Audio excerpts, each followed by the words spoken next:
إن الحمد لله نحمده ونستعينه ونستغفره ونعوذ بالله من شرور أنفسنا ومن سيئات أعمالنا من يهده الله فلا مضل له ومن يضلله فلا هادي له وأشهد أن لا إله إلا الله وحده لا شريك له وأشهد أن محمدا عبده ورسوله يا أيها الذين آمنوا اتقوا الله حق تقاته ولا تموتن إلا وأنتم مسلمون يا أيها الناس اتقوا ربكم الذي خلقكم من نفس واحدة وخلق منها زوجها وبث منهما رجالا كثيرا ونساء واتقوا الله الذي تساءلون به والأرحام إن الله كان عليكم رقيبا يا أيها الذين آمنوا اتقوا الله وقولوا قولا سديدا يصلح لكم أعمالكم ويغفر لكم ذنوبكم ومن يطع الله ورسوله فقد فاز فوزا عظيما أما بعد فإن أصدق الحديث كتاب الله وخير الهدي هدي محمد صلى الله عليه وسلم وشر الأمور محدثاتها وكل محدثة بدعة وكل بدعة ضلالة وكل ضلالة في النار. Ma'asyiral muslimin, sidang Jumat yang dirahmati Allah Subhanahu wa taala, marilah dalam kesempatan yang berbahagia ini kita sama-sama mengingat Allah Subhanahu wa taala, meningkatkan takwa kita kepada Allah dengan melaksanakan segala perintah Allah dan meninggalkan larangan-larangannya. Tidak ada nasihat dan wasiat yang lebih utama daripada wasiat takwa, dan tidak ada bekal yang lebih baik menuju Allah dan alam akhirat melebihi bekal takwa. Wa tazawwadu fa inna khairaz zadi taqwa. Saudara sekalian kaum muslimin yang dirahmati Allah Azza wa Jalla, Allah Subhanahu wa taala akan memberikan kepada kita keutamaan berupa terpelihara dan terjaga dari api neraka dan sifat kemunafikan ketika kita melakukan suatu perkara. Dalam suatu hadis Nabi SAW mengatakan, man adraka takbiratal imam ay takbiratal ihram arba'ina yawman kutibat lahu bara'atun minan nar wa bara'atun minan nifaq. Barang siapa yang bisa mendapatkan takbiratul ihram, takbir pertamanya imam di dalam salat fardu berjamaah selama 40 hari, maka diwajibkan atau Allah Subhanahu wa taala akan memberikan kepadanya dua kebebasan, kebebasan dari api neraka dan kebebasan dari sifat kemunafikan. Atau kama qala sallallahu alaihi wasallam. Saudara sekalian dirahmati Allah Subhanahu wa taala, dari hadis ini kita fahami bagaimana kita semua dianjurkan agar bisa melaksanakan salat fardu berjamaah dari awal salat dilaksanakan, bisa mendapatkan takbirnya imam. Di antara pendapat para ulama adalah kita mendengar takbir imam tersebut dan kita bertakbir setelahnya. Saudara sekalian dirahmati Allah Subhanahu wa taala, tentunya perkara ini bukan perkara yang ringan, yang mudah, terkhusus bagi orang yang hatinya berpenyakit, banyak bermaksiat kepada Allah Subhanahu wa taala, jauh dari Allah Subhanahu wa taala. Karena buktinya di dalam hadis ini pun diberikan ganjaran atau balasan bagi orang yang menjaga takbiratul ihram ini, dia akan terlepas dari sifat kemunafikan. Artinya pemahaman terbalik, kalau seseorang masih sering terlepas daripada takbiratul ihram, itu berarti tanda hendaknya dia banyak mencek dirinya. Bisa jadi sebagian dari sifat-sifat kemunafikan, dari nifak-nifak asghar masih ada pada dirinya. Saudara sekalian dirahmati Allah Subhanahu wa taala, dari sekian banyak cara untuk menjaga takbiratul ihram ada sebagian yang bisa kita sampaikan pada kesempatan yang berbahagia ini. Saudara sekalian yang dirahmati Allah, mari kita coba cek lagi bagaimana rutinitas sholat kita di masjid. Apakah kita masih sering masbuk, atau mungkin bahkan sampai luput dari melaksanakan sholat berjamaah.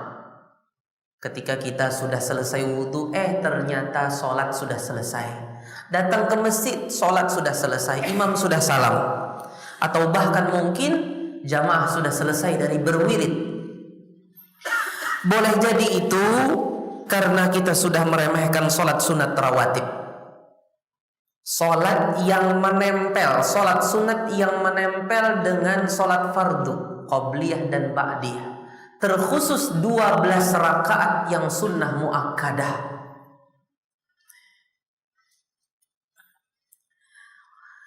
Kita sudah tidak lagi berusaha untuk merutinkan salat sunat rawatib.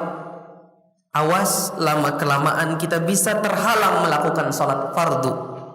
Sebab jika amalan sunnah saja bisa rutin dijaga, maka apalagi yang fardu. Menyepelekan sunnah bisa fatal akibatnya. Memang dia hukumnya tidak wajib, tidak fardu, tapi gara-gara kita meremehkan yang sunnah, akhirnya yang fardu pun terluput dari kita. Disebutkan dalam suatu kaidah, man tahawana bis sunani uqiba bihirmanil faraid. Siapa yang meremehkan amalan-amalan sunnah akan dihukum dengan tercegahnya ia melakukan yang wajib. Kaum muslimin yang dirahmati Allah Subhanahu wa taala, terdapat suatu kisah yang menakjubkan di dalam Sahih Muslim pada hadis yang ke-1727. Sebuah kisah yang dituturkan oleh An-Nu'man bin Salim. Dia mendengarkan kisah ini dari Amr bin Aus. Sementara Amr mendengarnya dari Ambasah bin Abi Sufyan, dan Ambasah mendengarnya dari Ummu Habibah Ramlah binti Abi Sufyan, istri Rasulullah SAW. Ummu Habibah menuturkan bahwasanya Rasulullah SAW pernah bersabda, man shalla 12 rak'ah fi yaumin wa lailah bunya lahu baitun fil jannah, bunya lahu bihinna baitun fil jannah. Siapa yang mengerjakan salat sunat rawatib, yaitu 12 rakaat dalam sehari semalam, maka Allah akan membangunkan untuknya dengan salat tersebut rumah di sorga. 12 rakaat ini adalah 2 rakaat qabliyah subuh, 4 rakaat sebelum zuhur, qabliyah zuhur, 2 rakaat setelah zuhur, 2 rakaat setelah maghrib, dan 2 rakaat setelah isya. Saudara sekalian dirahmati Allah, janji berupa rumah di sorga tentu amat menakjubkan. Namun yang tidak kalah menakjubkan adalah ungkapan Ummu Habibah setelah mendengarkan hadis tersebut dari Rasulullah SAW. Apa kata beliau? Fama taraktuhunna mundu sami'tuhunna min Rasulillah SAW. Aku, yaitu Ummu Habibah, tidak pernah meninggalkannya, yaitu 12 rakaat sunnah rawatib, semenjak aku mendengarkannya dari Rasulullah SAW. Kemudian Ambasah bin Abi Sufyan yang mendengar hadis ini dari Ummu Habibah, jadi ini berkelanjutan. Dia berkata, fama taraktuhunna mundu sami'tuhunna min Ummi Habibah. Aku, kata Ambasah, tidak pernah meninggalkannya, yaitu 12 rakaat sunnah rawatib, semenjak aku mendengarnya dari Ummu Habibah. Amr bin Aus pun berkata, fama taraktuhunna mundu sami'tuhunna min Ambasah. Kata Amr, aku tidak pernah meninggalkannya, yaitu 12 rakaat sunnah rawatib ini, semenjak aku mendengarnya dari Ambasah. An-Nu'man bin Salim juga mengatakan hal yang sama. Perawi yang paling jauh dari sahabat ini yang terakhir, dia mengatakan, fama taraktuhunna mundu sami'tuhunna min Amr. Aku tidak pernah meninggalkannya, yaitu 12 rakaat sunnah rawatib, semenjak aku mendengarnya dari Amr. Saudara sekalian, demikianlah generasi salaf, sangat menjaga amalan sunnah, amalan wajib. Jangankan amalan wajib, amalan sunnah saja mereka amalkan, apalagi amalan wajib, nggak perlu ditanya lagi. Tidak heran Nabi SAW menyebut para sahabat, para tabi'in, generasi pertama dari umat ini adalah manusia terbaik dari umat ini yang harus kita teladani. Dari kisah ini hendaknya kita bisa ambil faedah, yaitu di antara penyebab kita bisa menjaga takbiratul ihram, salat bersama imam dari awal takbiratul ihram, mendapatkan takbiratul ihram bersama imam adalah dengan kita menjaga salat sunnat rawatib. Wallahu ta'ala alam. Barakallahu fikum. Allahumma anta rabbi la ilaha illa anta khalaqtani wa ana astaghfirullah. Alhamdulillahi rabbil alamin wal 'aqibatu lil muttaqin wala 'udwana illa 'alal zalimin.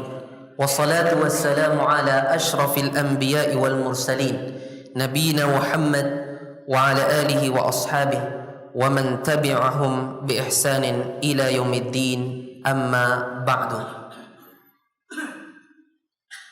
Saudara sekalian dirahmati Allah Subhanahu wa taala, juga Rasulullah sallallahu alaihi wasallam mengingatkan kita agar menjaga salat ini. Salat fardu adalah rukun kedua dari rukun Islam. Yang paling pertama ditanya oleh Allah dari amalan kita. Tidak boleh kita remehkan.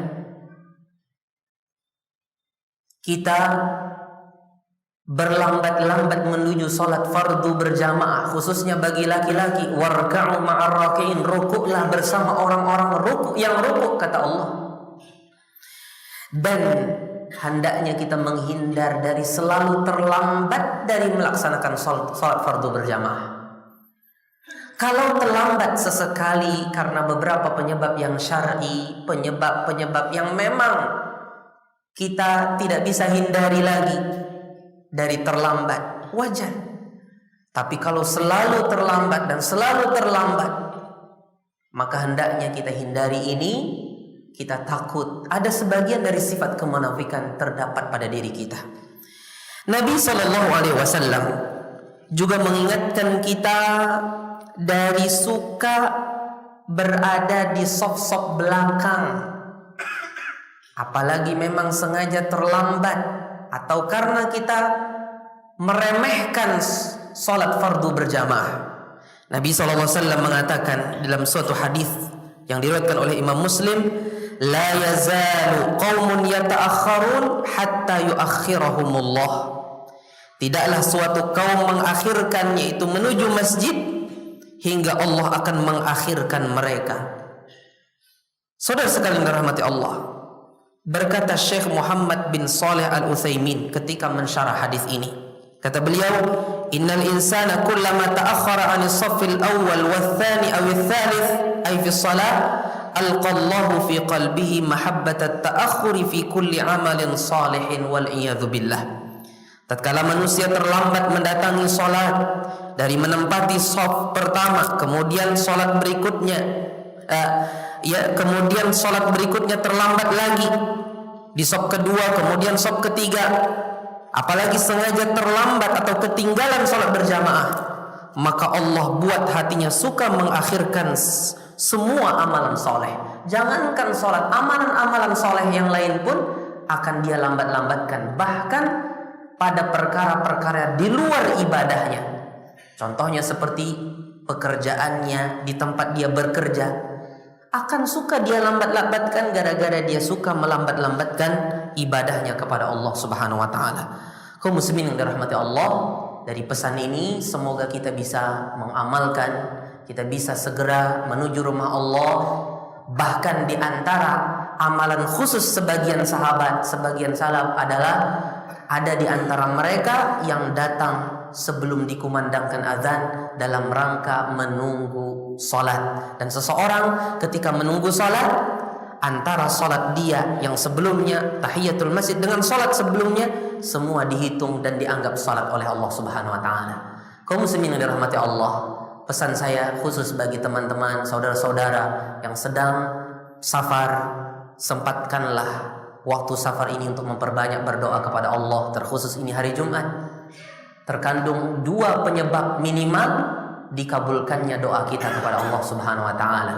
Dan bertakwalah kepada Allah, jaga tubuh kita, jaga fisik kita dari melakukan hal yang dimurkai oleh Allah, khususnya mata kita.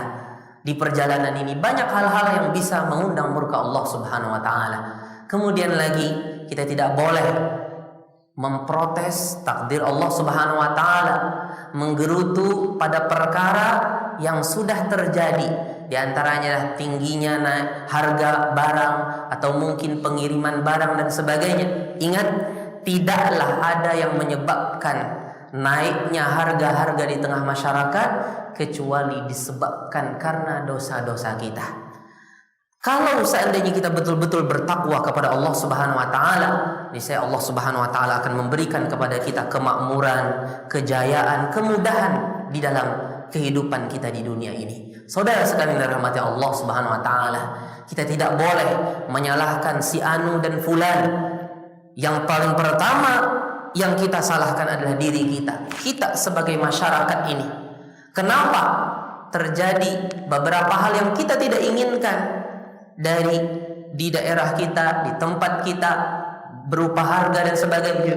Itu semuanya disebabkan karena dosa-dosa kita. Sebagian para ulama terdahulu, ada yang didatangi oleh masyarakatnya, kenapa harga naik? Kemudian mereka jawab, karena kalian sudah meninggalkan ketakwaan kalian kepada Allah Subhanahu wa taala. Saudara sekalian rahmati Allah Subhanahu wa taala, saya ingatkan keimanan kita. Allah Subhanahu wa taala tidak akan mensengsarakan kita kalau kita bertakwa kepada Allah. Kalaupun kita kelaparan, mati kita, setelah kelaparan mati, setelah itu paling akhir kita mati. Tapi kalau kita bertakwa, ada kehidupan setelah itu, yaitu surga Allah Subhanahu wa taala bagi orang-orang yang bertakwa. Tapi apabila seseorang tidak menyikapi sesuatu sesuai dengan syariat Allah, bukan hanya kematian setelah dia mendapatkan musibah, bahkan setelah itu dia mendapatkan siksa dari Allah Subhanahu wa taala di api neraka kelak. Oleh karena itu, mari kita menyikapi segala keadaan yang menimpa diri kita, masyarakat, di tengah masyarakat, kita menyikapinya sesuai dengan syariat Allah Subhanahu wa taala, muhasabah, introspeksi dengan diri kita, dan bersabar dengan takdir Allah Subhanahu wa taala. Kaum muslimin yang dirahmati Allah, semoga khutbah ini bermanfaat bagi kita. Allahumma lakal hamdu kulluh wa lakal syukru kulluh biyadikal khairu kulluh. Allahumma salli wa sallim ala Muhammad wa ala ali Muhammad kama sallaita ala Ibrahim wa ala ali Ibrahim fil alamin innaka Hamidum Majid. Allahumma ighfir lil muslimin wal muslimat والمؤمنين والمؤمنات الأحياء منهم والأموات إنك قريب مجيب الدعوات. ربنا اغفر لنا ذنوبنا وإسرافنا في أمرنا وثبت أقدامنا وانصرنا على القوم الكافرين. ربنا اللهم إنا نسألك الهدى والتقى والعفاف والغنى. ربنا آتنا في الدنيا حسنة وفي الآخرة حسنة وقنا عذاب النار. وصلى الله على محمد وعلى آله وصحبه وسلم. الحمد لله.